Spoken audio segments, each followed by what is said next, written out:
ओम। परिवर्तन। भारत के परिवर्तन और परिवर्तन क्रांति का सत्य। 10वां भाग।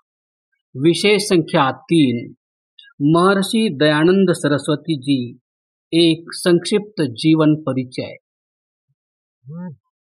जिस महान आत्मा ने हमें अंधकार से निकालकर प्रकाश का मार्ग दिखलाया, स्वयं विष पीकर वेदामृत हमें पिलाया, जिसने सोते हुए को जगाया, आओ जाने अद्भुत मृत्यु अद्भुत जीवन।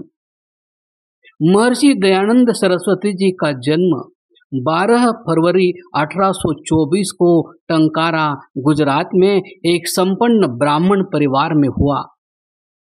आरंभिक संस्कृत का पठन पाठन घर में हुआ। शैव मत के मानने वाले परिवार में नाम मूल नक्षत्र में पैदा होने के कारण मूल शंकर रखा गया।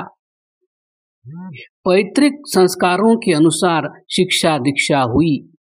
19 वर्ष की अवस्था में शिवरात्रि के अवसर पर व्रत रखने की बात आई तो श्रद्धा से व्रत रखा, पर मंदिर का सारा दृश्य देखकर मन अशांत हो गया।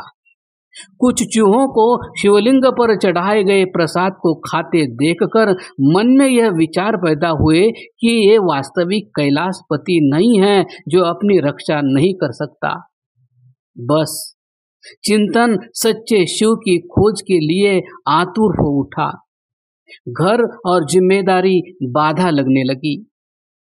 बहन और चाचा की मृत्यु को देखकर मृत्यु की सच्चाई को जानने की इच्छा और प्रबल हो उठी। बस ये विचार रूपी आंधी घर की 4 दीवारी को तोड़कर संसार सागर के विचरण को निकल पड़ी। मानो मूल शंकर के मूल को खोजने निकल पड़ा। सारे देश को देखा, समाज को देखा, धर्म को देखा, धर्म के नाम पर पाखंड को देखा, धार्मिक अंधविश्वासों को अनुभव किया। पहले शुद्ध चैतन्य बने, ब्रह्मचर्य धारण किया, ज्ञान प्राप्ति में व्यवधान समझ सीधा संन्यास लिया, नाम रखा दयानंद। मानो आने वाले जीवन का उद्देश्य आज ही तैयार कर लिया हो। कहाँ उत्तराखंड की बर्फीली चोटियां, कहाँ नर्मदा का उद्गम स्थल, पैदल ही नापा। जनता के दुख दर्द, धार्मिक पुस्तकों की सत्यता असत्यता, आश्रमों की सच्चाई को और गहराई से देखा। हरिद्वार कुंभ में भी आसन जमाया। हजारों साधुओं को उनके अखाड़ों की लीलाओं को देखा। जो जान सकते थे जाना, जो सीख सकते थे सीखा। अंततः मथुरा में गुरु विरजानंद के द्वार पहुंचे। जो चाहते थे सो मिल गया, जैसे चांद को चकोर। आर्ष परंपरा अर्थात ईश्वरीय ज्ञान, वेद की वास्तविक ज्ञान परंपरा पाई। संदेह के बादल मिट गए, ज्ञान पाया, निहाल हो गए। अब गुरु दक्षिणा की बारी थी।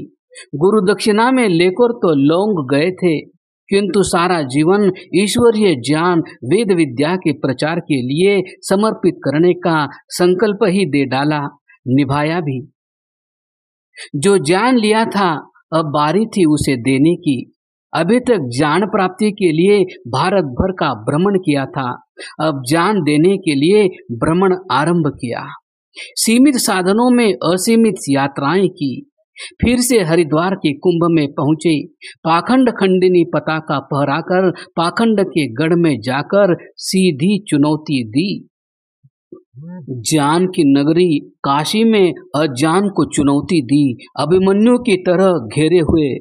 पर वे तो अर्जुन निकले, न डरे न सहमे न विचलित हुए, अविचल से टिके रहे। सत्य का आधार जो था, हार जीत एक तरफ, सत्य का डंका तो बज चुका था। दयानंद की बात तो पत्थर की लकीर बन चुकी थी, अब पीटने मात्र से क्या होता। स्पष्टवादिता, सत्यवादिता को आधार बनाया।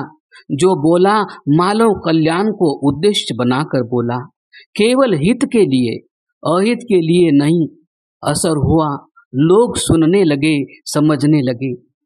जो दूर भागते थे पास आने लगे। थे गुजराती, बोलते थे संस्कृत, पर जनहित राष्ट्रहित सामने रखा। हिंदी में बोलने का आग्रह हुआ, जनहित में दयानंद ने माना। केवल एक कौपीन धारण करते थे, पर समाज में प्रचारार्थ पूर्ण वस्त्र धारण करने की सलाह मिली, वो भी मानी। अपने बातों को लिखने का आग्रह स्वीकार करके सत्यार्थ प्रकाश जैसा कालजयी ग्रंथ लिखा। संस्कार विधि, गोकरुणा निधि, व्यवहार भानु आदि अलग अलग ग्रंथ लिखे और सबसे महान कृपा करते हुए ईश्वरीय ज्ञान वेद का भाष्य शुरू किया। वेद प्रकाशन के लिए प्रेस लगाई, वेद और संस्कृत पाठशाला प्रारंभ की। जब बातें सीधे सीधे की, जब बातें खरी खरी की, तो विरोध तो स्वाभाविक था। विरोध हुआ, थोड़ा नहीं बहुत हुआ, तो शास्त्रार्थ किए। अनेक शास्त्रार्थ अर्थात वाद विवाद हुए, सबसे हुए, हर विषय पर हुए। सत्य था, न हार सकता था, न हारा। जब दयानंद को शास्त्रार्थों से हराना संभव नहीं हुआ, तो मारने के प्रयत्न हुए। 1-2 नहीं, 10-20 नहीं, 44 बार मारने का प्रयत्न किया गया, पर नाम दयानंद सार्थक हो रहा था। किसी के विरुद्ध कोई कार्यवाही नहीं, न ही करनी चाहिए। कभी सुरक्षा के लिए सिपाही नहीं चाहे, राजा ने देना चाहा तो लिए नहीं। ईश्वर पर इतना विश्वास। सब प्रचलित मतों का वेद से मुकाबला किया। जो वेदानुसार है उसको ठीक, और जो वेद के विरुद्ध है उसे मानव के लिए भी विरुद्ध ही माना। तर्क के साथ, बिना तर्क के नहीं, पर अंधविश्वासों को मानने वालों के लिए तर्क कहाँ। यहाँ तो धर्म व्यापार बन चुका था, बेचा जा रहा था। बेचने वाले भी थे, खरीदने वाले भी। दयानंद तो इसके विरोधी थे। दयानंद के लिए धर्म व्यवहार है, व्यापार तो नहीं। अब मेल कैसे हो? जिसने सुना, चिंतन किया, समझा, वह पीछे हो लिया। जो नहीं कर सका उसने पत्थर फेंक कर अपनी संतुष्टि की। सन्यासी थे सो सन्यास धर्म निभाया। न अपना स्थान बनाया, न निवास, न आश्रम। बनाना ही नहीं चाहा। न अपना स्थान बनाया, न निवास, न आश्रम। बनाना ही नहीं चाहा। अनेकों ने देना चाहा तो लिया नहीं। न बैंक खाता, न तिजोरी बनाई, न बक्से बनाए, न ताले लगाए। भला सन्यासी के लिए कैसा बंधन। न कोई पता, एड्रेस। आज तो कोई ये न जान सका दयानंद का पता क्या है, वे रहते कहाँ है। हमेशा प्रसन्न चित्त, चाहे कोई माने न माने। दयानंद को इस बात की चिंता नहीं थी। चिंता थी तो केवल एक बात की कि मैं वेद विरुद्ध कार्य तो नहीं कर रहा हूँ। भोजन मिला तो ठीक, जो मिला वह ठीक। भोजन नहीं मिला, दुखी नहीं। गंगा की रेती को बिस्तर बनाया, ईंटों को तकिया बनाकर सोए, दुखी नहीं हुए। विरोधियों ने ईंटें फेंकी, दुखी नहीं हुए। सांप फेंके, दयानंद डरे नहीं। तलवार से वार किए, तलवार तोड़कर फेंक दी, पर नाराज नहीं हुए। पत्थर फेंके गए, फूलों की वर्षा मान लिया। जहर दिया, देने वाले को छोड़ दिया, पर दुखी नहीं हुए। यात्रा में पांव छिल गए, कट गए, फट गए, न तो दर्द हुआ, न विचलित हुए। शोर मचाकर, रोशनी बुझाकर शास्त्रार्थों में हार घोषित करने के प्रयास में भी दयानंद केवल मुस्कुराते रहे। विरोध और डर के चलते कभी किसी ने अपने निवास से कहीं और जाने को भी कहा, दयानंद दुखी नहीं हुए। गुरु को नहलाने के लिए यमुना से नित्य 10-12 घड़े भरकर लाने में दयानंद न थके, न हारे। गुरु के हाथ की मार सहकर दयानंद दुखी नहीं हुए।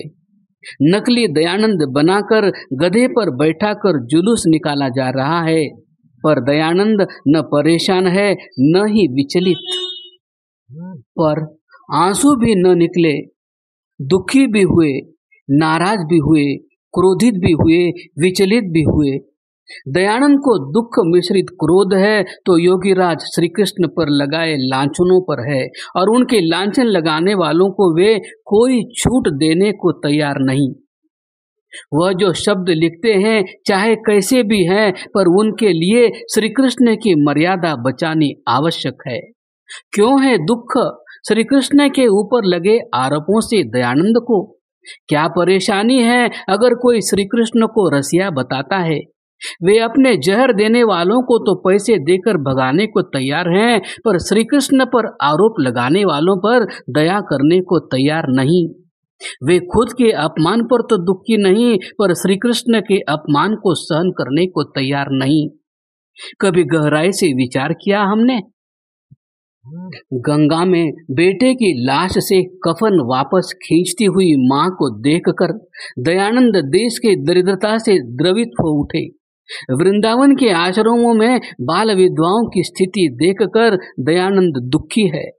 पुण्य के नाम पर अपनी बेटियों तक पंडों को दान किए जाने की परंपरा को देखकर दयानंद दुखी है। आर्यावर्त का प्राचीन वैभव जानते हुए आज की इस दुरावस्था पर दयानंद दुखी है। विशाल वैभव वाले आर्यावर्त का विखंडन देखकर, विधर्मी शासक को अपने ऊपर बैठा देखकर दयानंद विचलित है। पंडितों के स्थानों पर पकता मांस देखकर दयानंद दुखी है। दीन और अबलाओं का धर्म के नाम पर शोषण होता देखकर दयानंद व्यथित है। दलित वर्ग की दुरावस्था को देखकर दयानंद अश्रुपूरित है, और माता गौ माता को कटते हुए देखकर दयानंद अपने सिद्धांतों के दायरे से बहुत आगे निकलकर सीधे ईश्वर से शिकायत करने पहुंच जाते हैं, और उस परब्रह्म ईश्वर की न्याय व्यवस्था पर ही प्रश्न चिन्ह खड़ा करते हैं, जैसे उनके दुख की पराकाष्ठा हो गई हो। ये सब देखते तो और भी थे, जानते तो और भी थे, समझते तो और भी होंगे, तो भला दयानंद ही क्यों दुखी हो? तब ऐसा था, मोक्ष मिल सकता था, पर आए तो दुख मिटाने को, मोक्ष पाने को तो नहीं। सोचो, कुछ क्षण रुक कर उस महामना के बारे में, उस योगी, उस आदित्य ब्रह्मचारी के बारे में। आखिर क्यों वो दुखी हो रहा है? क्या खुद के दुख के लिए? वो तो उन्होंने स्वयं अंगीकार किया है, किसी के कहने से नहीं। नहीं मिलेगा दयानंद, कम से कम ऐसा दयानंद। रोग बड़ा था, केवल दुखी होकर क्या मिलेगा जानते थे, इसलिए एक एक अवस्था के समाधान को तलाशा, उसके लिए कार्य आरंभ किए। अब क्या करना है, कैसे करना है, लिखा भी, कहा भी, समझाया भी, बाकी ईश्वर की व्यवस्था मानकर संतोष भी किया। मात्र 20 वर्ष के सामाजिक जीवन में समाज के छोटे से छोटे व्यक्ति से मिली। समाज के उच्च वर्ग, राजाओं, सामंतों से मिलकर उनके जीवन की उन्नति का मार्ग बताया। शर्माए नहीं, डरे नहीं, दबे नहीं। पंडितों से हिंदू धर्म की, मौलवियों से मुस्लिम मत और पादरियों से ईसाइयत की बात कही। जो कहा स्पष्ट कहा, हित सोच कर कहा। हर ग्रंथ की सच्चाई को खोल कर रख दिया। जिसने अभी तक नहीं खोले थे ग्रंथ, उसने भी खोले, ग्रंथों को बदलना पड़ा। मजबूरी में बदले, चाहे वो किसी मत से संबंधित हो, सबको अपने अपने ग्रंथ फिर से पढ़ने को मजबूर किया। जीवन में किसी को न छोटा माना, न किसी को बड़ा, सबके हाथ का भोजन किया। किसी ने बात न मानी तो दुखी नहीं, किसी ने मिलना नहीं चाहा तो शोक नहीं। जीवन की डोर को अक्षुण्ण न मानकर, इच्छा न होते हुए भी, पर आगे काम चलना चाहिए। मैं रहूं न रहूं, आवश्यक व्यवस्था समझकर अप्रैल 1875 में मुंबई में आर्य समाज की स्थापना की। स्थान स्थान पर उसकी शाखाएं खोलने पहुंचे। खुद न कोई पद लिया, न परम शब्द का खुद के लिए उपयोग होने दिया। प्रथम आर्य समाज मुंबई के भी साधारण सदस्य ही बने रहे। 6 फीट 8 इंच लंबे गौर वर्ण आदित्य ब्रह्मचारी अब केवल वेद भाष्य का कार्य पूर्ण करना चाहते थे, पर निरंतर यात्राएं, प्रवचन, शास्त्रार्थ चर्चाओं के कारण उसकी गति ज्यादा नहीं बढ़ पा रही थी। षड्यंत्र पर षड्यंत्र चल रहे थे। अंग्रेजी सरकार भी, हमारे भाई भी, कुरानी भी, ईसाई भी। एक ईश्वर और दूसरा सत्य, बस इन दो का ही साथ था। ईश्वर की आज्ञा के विरुद्ध कुछ न करने और सत्य से समझौता न करने का भीष्म संकल्प उन्हें जोधपुर ले गया और राजा को चरित्र संबंधी सीख के चलते षड्यंत्र हुआ। जहर दे दिया गया। योगी थे, जहर स्वयं निकाल सकते थे, निकाला भी, पर यह तो भयानक षड्यंत्र था। पहले जहर, फिर डॉक्टर की करतूत, राजा का अपने अतिथि स्वामी से मिलने भी न आना, न किसी को सूचित करना, स्वतः सारे अर्थ बयां कर रहा था। शरीर का अंत तो होना था, पर उसके लिए दीपावली की प्रतीक्षा थी। उपचार के दौरान भी उपदेश, जीवन से उपदेश, वाणी से उपदेश, कलम से उपदेश, व्यवहार से उपदेश और अंततः मृत्यु से भी उपदेश। गुरुदत्त, जिसका जीवन जीवन से न बदला था, मृत्यु से बदल चुका था। संदेश कैसे? संदेश ईश्वर के प्रति समर्पण का, संदेश सत्य के प्रति समर्पण का, संदेश मानव एवं समाज के प्रति समर्पण का। क्या कमाल के संदेश हैं। बोल नहीं रहे हैं पर उपदेश चल रहा है, लिख नहीं रहे हैं पर उपदेश चल रहा है, पल पल क्षण क्षण उपदेश। दीपावली की शाम संध्या वेला में ध्यानावस्थित अगली यात्रा की तैयारी में थे। कितने ही दर्शनार्थ खड़े हैं, मौन, सबके शब्द बंद हो चुके थे, सबके नेत्र उस अनंत यात्रा पर जाने वाले यात्री को निहार रहे थे। उन नेत्रों को भी पता नहीं कब किसके कितने आंसू निकले और वायु में विलीन होती आत्मा को देखकर कितने अश्रु जल से धरती गीली होती रही, मानो अश्रु नहीं अश्रु धारा हो। छोड़ दिए श्वास, किया प्रभु का आभार। जब थी शिकायत गौ माता की स्थिति देख तब थी, अब कोई शिकवा नहीं, अब कोई शिकायत नहीं। बारंबार प्रभु का आभार, केवल आभार, केवल आभार। हे प्रभु, तूने अच्छी लीला की, तेरी इच्छा पूर्ण हो।